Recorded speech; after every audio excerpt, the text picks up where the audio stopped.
కానీ సనాతన ధర్మాన్ని నాశనం చేస్తాం, అది లేకుండా చేస్తాం అనే వాళ్ళని రాక్షస మూక అంటారు. వాళ్ళు నాశనం అవుతారు. ఎందుకంటే ధ్వంసం చేస్తామని హిందువుల దేశంలో భుజం తట్టి చెప్పగలుగుతున్నారంటే చేతకాని చవటల్లా హిందువులు ఉన్నారని వాళ్ళ భావం.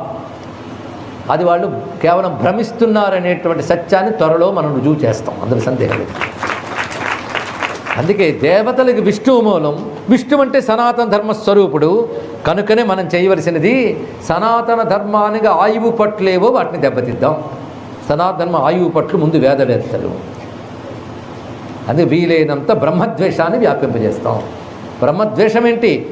బ్రహ్మత్వ నాశనం చేద్దాం. అందుకే బ్రాహ్మణుని మాట వింటే చాలు హిందువుల్లోనే ఉక్రోషాలు, ఆక్రోశాలు, వివక్షలు, వెంటనే కోపాలు, తాపాలు అన్నీ వస్తాయండి.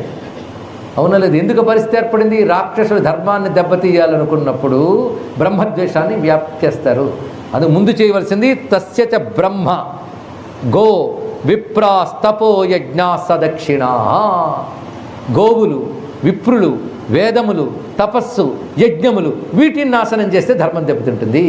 కాబట్టి ఎక్కడెక్కడ యజ్ఞాలు జరుగుతున్నాయో అవన్నీ నాశనం చేయండి.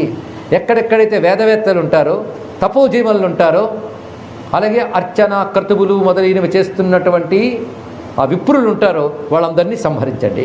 అవి జరగడానికి వీలు లేదు. ఎందుకంటే అవి జరిగితే సనాతన ధర్మం బాగుంటుంది. అది బాగుంటే విష్ణువు అనుగ్రహించినట్లు, ఆయన అనుగ్రహిస్తే దేవతలకు బలం వస్తుంది. కానీ దేవతల్ని బలహీనపరచాలి.